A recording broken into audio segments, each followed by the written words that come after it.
5 CS2 investing mistakes that you have maybe made before, maybe you're making right now, or maybe you're even going to make in the future that you don't even know about just yet, that I can maybe stop you from making to hopefully help you save some money or increase your returns and profit potential. That's what we're going to be talking about in this video today. Today's video is brought to you by SkinPlace, an awesome site where you can turn your skins into money instantly and easily right now. All you got to do is click on the first link in the description below, then go to the site and sign in using your Steam account. You're then going to click on the skins that you want to sell, then go over to their payment method options like site balance, cryptocurrencies, or PayPal, whatever method floats your boat.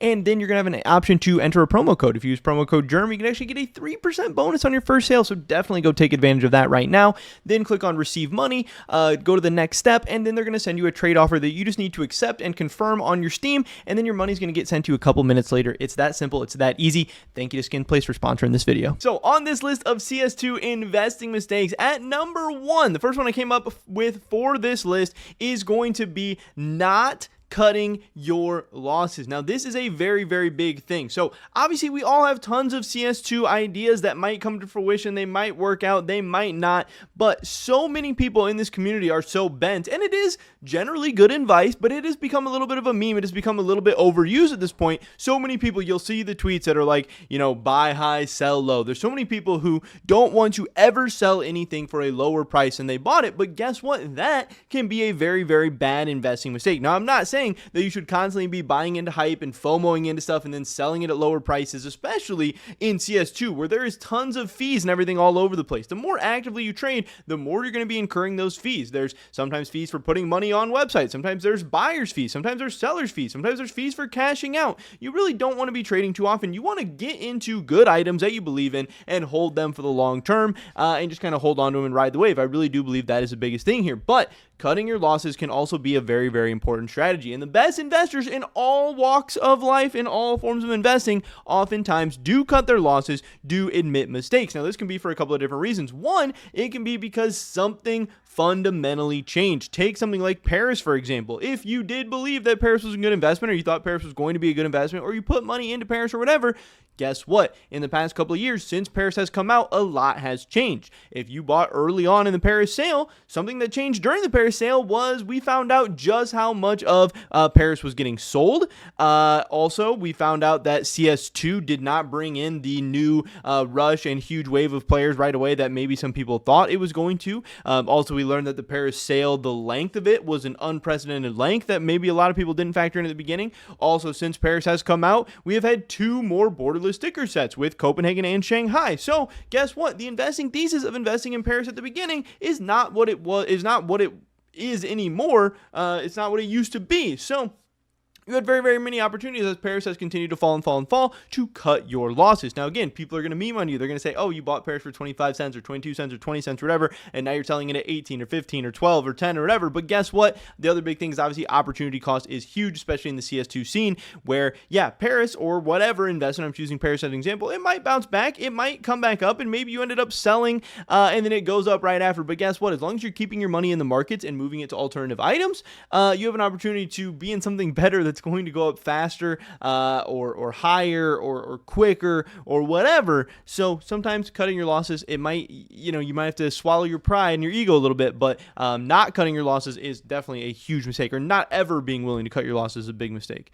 Next up, number 2, I have diversification or over-diversification, but I really just think diversification in general. So many people are going to tell you, oh, you should be diversified. And to me, that is really how you can identify somebody who is not a good investor, or somebody who is just not very smart, not very intelligent, hasn't really thought about this stuff that much. Actually, diversification can be a very, very bad thing. Now, diversification can be a good thing in investing in general, and you've heard about diversification as a good thing in investing in general, but diversification is a good way to preserve wealth. It's a good way to hang on to money. Diversification is a good way to get market returns, but diversification is not a way to generate wealth, create wealth, grow wealth. For that, you need to find your best idea, find your best ideas, a small subset of ideas, and go all in on them. Because if you are not rich, there's no point in trying to get market returns or trying to diversify or trying to hold on to your money. You want to try and actually gain money. And there are definitely a ton of opportunities in stocks and crypto and CS2 investments or whatever to make money. But if you put your money in 50 different places, even if you have 2 home run ideas, guess what? The other 48 that sucked, they're going to bring those down and you're going to end up even, flat, whatever, just at the end of the day. So over diversification or just diversification in general, it is kind of a fool's game. And it's, again, one way I think you can tell that somebody is maybe not that intelligent, at least in the investing sense. But yes, you should not really have your money in 50 different places in CS2 items or really in anything. If you want to diversify, get some stocks, get some crypto, get some CS2 items. But if you're going to be in CS2 items specifically, get the best stuff. Go for the good things and put your money where your mouth is in the ideas that you believe in most. And then, hey, if you ever become rich, because I'm assuming that 99% of you guys watching this video right now, me, myself, I know I'm not rich. We're not trying to preserve our wealth. We're trying to generate wealth, and we need to not be overly diversified for that to happen. It's okay to be in a couple different places or whatever, but also you don't want to spread yourself too thin. And I would also probably argue that you're not really an expert and don't really know all that much about 50 different places. You might be able to become an expert or really, really believe in 1, 2, 3 ideas, whatever, put a lot of money into them, continue buying over time. That's how you're going to make a lot of money in CS2 investing. That's how you're going to make this thing worth your time. Number 3, we have not investing in S-tier items. Now, this is a very, very big thing as well. Oftentimes, people will go for the flavor of the month item, or people will, have some new random idea, or there'll be something new that pops up. Sometimes it's patches, and then it's agents, and then it's this skin, and then it's that skin, and then it's knives, and then it's gloves, and then it's this case, and it's that case. But again, if you're constantly following the trends, if you're constantly chasing after different things, and also you might finally end up realizing, hey, my money's in a lot of weird places, my money's in a lot of bad places, my money's not in S-tier items. So you really need to sit down and ask yourself, what do you believe in the most? What is your investing criteria? What do you believe are the S-tier investments in CS2 investing or in whatever you're doing? And try to funnel most of, if not all, hopefully, ideally, all of your money into those S-tier items. Now, for me, I have a couple of things that I think make an S-tier item. One is going to be historical precedents and data, things that have really, really good looking charts that kind of just consistently go up over time, because there's so many things in CS2 that have graphs like this, but there's a lot of things that have graphs that are just straight up. So try and stay in those things. I also really, really like consumable items. I really like items that have a supply that is going down. So to me, S-tier items are definitely stuff like cases, like trade up fodder, items that are, like I said, are consumable. The price is going, the supply is going down, price is going up, good looking graphs, stuff like that. So to me, mostly the S-tier items are cases and consumable skins, trade up skins, and that's where I have a lot of my money right now. That's where I'm going to continue to put a lot of money into the future. But yeah, not investing in S-tier items, ending up having your money in not the best stuff. Again, opportunity cost is huge.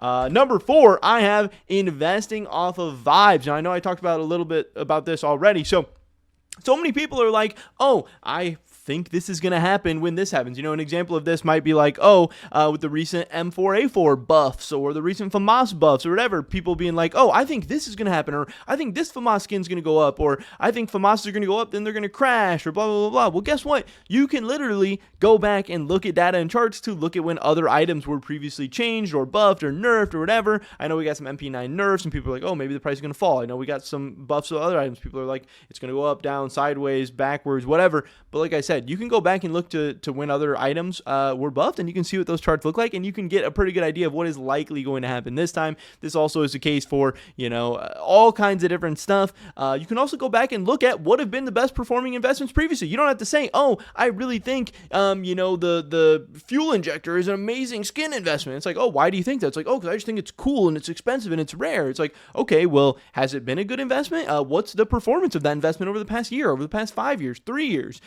What are other, expensive AKs doing? Is it better to invest in expensive AKs or cheap AKs? Is AK even the best skin to invest in? Are skins even the best investment in CS2?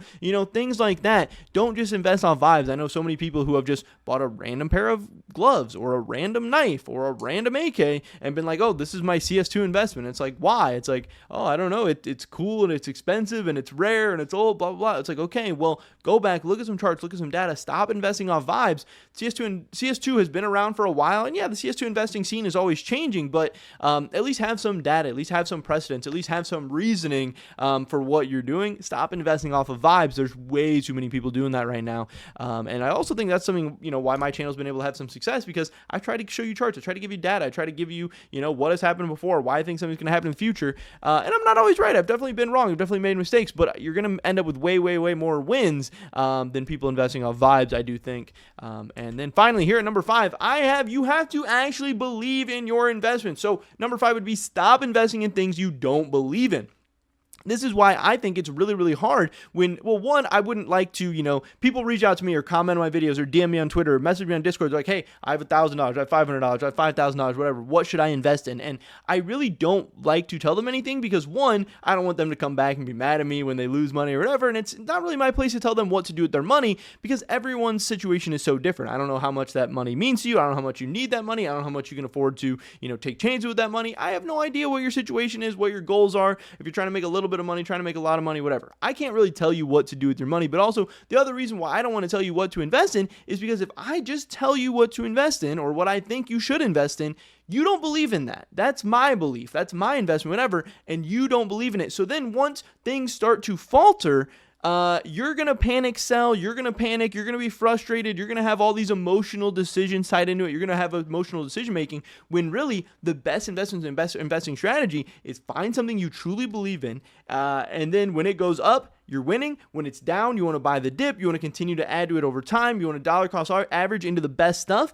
And then you end up with a huge supply of the best stuff that eventually is going to skyrocket. That's how you make money. But if you don't believe in something, like I said, you're going to panic sell. You're not going to buy the dip. You're not going to continue to put more money into it. And that's going to lead to all these other mistakes as well. It's going to lead to, maybe cutting your losses too early, maybe over trading and eating fees. It's going to lead to you, investing in a bunch of different stuff or trying to, like I said, having these emotional rash decision making, all that stuff. So these are 5 of the biggest CS2 mistakes that I do see a lot, like I said, in my comment sections on Twitter, Discord, Reddit, all over the place, that I think a lot of people are making that, hey, I've made plenty of these as well, but these are things that I'm actively trying to stop myself from making and don't want to make any more in the future. And I think if you stop making these 5 CS2 investing mistakes or these investing mistakes in general, you'll be able to make a lot more money, give yourself a lot higher potential. But yeah, I don't know. I love talking about stuff like this. Obviously, I have a lot of thoughts and opinions on CS2 investing and these whole markets in general. So if this is obviously a new type of video, if you guys do enjoy stuff like this, we can definitely do more discussion-based videos and ideas-based videos and stuff like that. But yeah, let me know what you guys think. Hopefully catch you guys in the next one. Until then, peace.